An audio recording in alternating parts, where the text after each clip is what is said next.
नमस्कार विद्यार्थी मित्रांनो, आपण लास्ट वेळमध्ये बघितलं की या 2 महिन्यामध्ये अकाउंटमध्ये जास्तीत जास्त मार्क्स कसे घ्यायचे याचं नियोजन आपण मागच्या व्हिडिओमध्ये पाहिलं. त्यानुसारच मी आज आपण चॅप्टर नंबर 3 म्हणजे पुस्तक पालन आणि लेखकर्म इयत्ता 12वीचं प्रकरण 34 हे आहे भागीदारीची पुनर्रचना. ही तिसरं चॅप्टर भागीदारी पुनर्रचना. यामध्ये काय असतो, तिसऱ्या चॅप्टरमध्ये भागीदाराचा प्रवेश होतो. म्हणजेच पहा, जेव्हा व्यवसायामध्ये नवीन भागीदार येतो तेव्हा तो त्याचं भांडवल आणतो, त्याचबरोबर त्याची ख्याती आणतो. कारण नवीन भागीदाराला संस्थेमध्ये प्रवेश देण्यामागचं कारणच हे असते, त्याने काय केलं पाहिजे की आपल्या व्यवसायामध्ये भांडवल आणलं पाहिजे, त्याचबरोबर त्याची ख्याती आणली पाहिजे, त्याचबरोबर संस्थेचा विकास झाला पाहिजे. भागीदारी संस्थेचा विकास झाला पाहिजे आणि त्याचे जे स्किल असणार, त्याचे कौशल्य असणार, तो कौशल्य वापरून व्यवसायाला जास्तीत जास्त नफा मिळवता आला पाहिजे. यासाठी त्याला आपण प्रवेश म्हणजे भागीदाराला प्रवेश दिला जातो.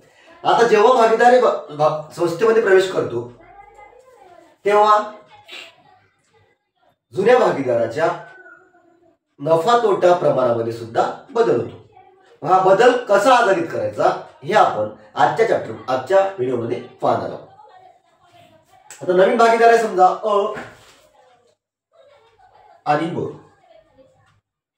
हे समान भागीदार आहेत. किती वाटतं अ आणि ब हे समान भागीदार आहेत.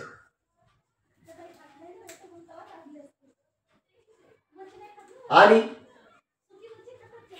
त्यांनी क ला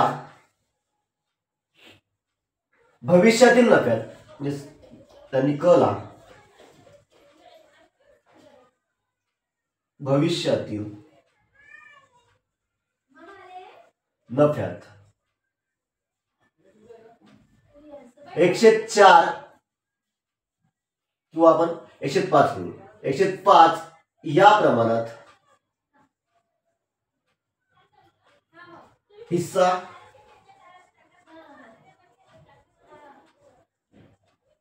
देण्याचे ठरवले. तर त्यांचे नवीन प्रमाण काय असणार किंवा आगणित काय असणार, आगणित करा. आता आपल्या जुन्या भागीदार कोणकोणते आहेत, अ आणि ब. याचे कसे भागीदार आहे, समान म्हणजेच काय, एकाच एक. कसे आहेत, एकाच एक असणार. आता एकाच एक असणार. याने काय केलं, नवीन भागीदार कोणाला, क ला त्यांनी प्रवेश दिला आणि त्याला भविष्यातील नफ्यामध्ये 105 या प्रमाणामध्ये हिस्सा देण्याचे ठरवले. तर आतापर्यंत हे दोघं भागीदार होते अ आणि ब. यांना दोघांना नफा भेटला, ते करायचे दोघांमध्ये सारख्या प्रमाणामध्ये वाटून घ्यायचे, नफा हो किंवा तोटा हो. नफा झाला तर दोघंही सारख्या वाटून घेतील, तोटा झाला दोघंही समान काय करतील, सहन करतील. पण त्यांनी काय केलं, त्यांचा व्यवसाय वाढला पाहिजे याकरिता त्यांनी क ला भागीदारी संस्थेमध्ये प्रवेश दिला. आता क ला प्रवेश दिल्यामुळे त्यांचं प्रमाण बदलणार. हे प्रमाण कसं टाळायचं हे आपण याच्यामध्ये आज अभ्यासणार आहोत. आता एवढं समजलं काय, अ आणि ब प्रमाण काय समान आहे, समजेच काय, एकाच एक आहे. त्यांनी क ला प्रवेश दिला, काय त्याचं प्रमाण असणार आहे, 105 असणार आहे. आता याचं सूत्र आहे, म्हणजेच नवीन प्रमाण काढण्याचं सूत्र कसं आहे ते आपण अभ्यासणार आहोत. तर बघा, समजा आता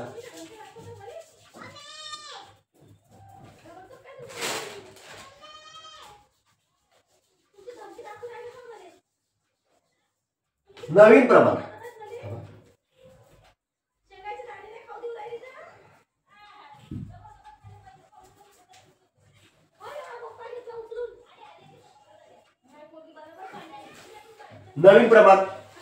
काढा सूत्र काय, तर पाहिजे काय, एक हा नफा समजायचा. काय समजायचा, नफा काय असतो, एक असतो. मग काय करायचं, पहिले एक या नफ्यातील शिल्लक रक्कम आगणित करावी. काय करावी? शिल्लक रक्कम आगणित करावी. आता एका नफ्यातील शिल्लक रक्कम कशी आगणित करायची मग? तर सूत्र काय आहे? तर एक वाढला पण इथं एक या नफ्यातील शिल्लक रक्कम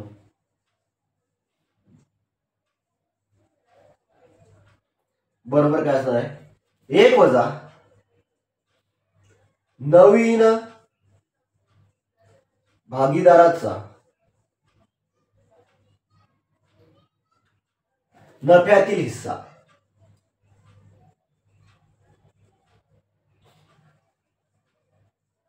काय? एक या नफ्यातील शिल्लक रक्कम बरोबर एक वजा नवीन भागीदाराचा नफ्यातील हिस्सा.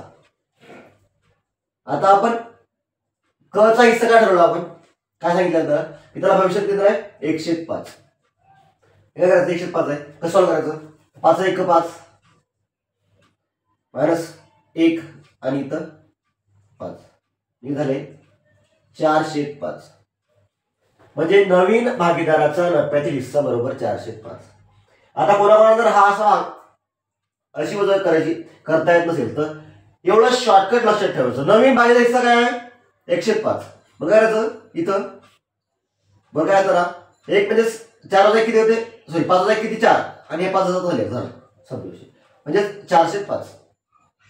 एवढंच. म्हणजे काय सांगायचं सर की जर आपल्याला अशा प्रकारची वजावट करता येत नसेल तर काय करायचं? जास्त टेन्शन घ्यायचं नाही.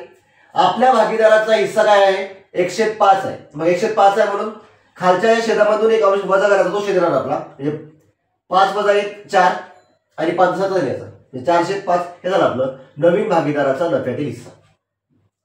हा नवीन भागीदाराचा हिस्सा आता आपल्याला नवीन प्रमाण काढण्यासाठी वापरायचा असतो.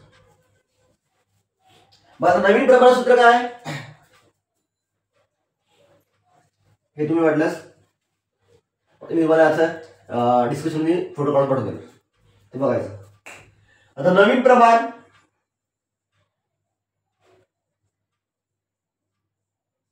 बरोबर काय असते? जुने प्रमाण. हे सूत्र लिहून तुम्ही वाटल्यास जुने प्रमाण गुणेला एक या नफ्यातील शिल्लक रक्कम. आता पहिला भागीदार कोण आहे आपला? आणि कशा भागीदारात समान आहे. म्हणजे काय? काय असणार आहे? 102 गुणेला आपला एक या नफ्यातील शिल्लक रक्कम किती आली? ते आली 405. किती झाले? 4 1 4 इथं 5 दुने इथं येईल वाटलं. 4 1 4 आणि 5 दुने 10. हे झालं आपलं अचं प्रमाण किती आला? 410. दुसरा कोण आहे आपला? ब. तर बचं प्रमाण काय? ते सुद्धा काय? 102 गुणेला 405 बरोबर 410. आता तिसरा कोण आहे? क. क चं प्रमाण तर आपल्याला दिलेलं आहे किती आहे? 105. आता 105 ला आपल्याला गुणायचं असेल किंवा याचा शेत किती आहे? 5 शेत किती आहे? 10 आहे. याला जर आपल्या शेत आपल्याला समान करायचं असेल तर काय करायचं? इथं किती म्हणलं गुणावं लागेल?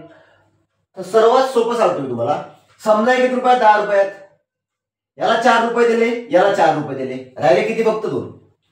10 मधले याला 4 घेतले, याला 4 घेतले, राहिले 2. मग काय करायचं? 2/2 ने गुणायचं. बरोबर येते 2/10. म्हणजे आता रेट काय असणार आहे? 4/2 म्हणजेच 2/1. अशा प्रकारे यांचं नवीन प्रमाण असणार आहे. 4/4 4 1 2/2 1 अशा प्रमाणे यांचं नवीन प्रमाण असणार आहे. हे नवीन प्रमाण काढण्यासाठी सर्वप्रथम आपल्याला एक या नफ्यातील शिल्लक रक्कम काढायची असते. तर एक या नफ्यातील शिल्लक रक्कम काढत असताना काय करावं? पहिले म्हणजे भागीदारांचा नफा हा एक समजावा आणि त्यामधून नवीन भागीदाराचा नफ्यातील हिस्सा हा मायनस करावा.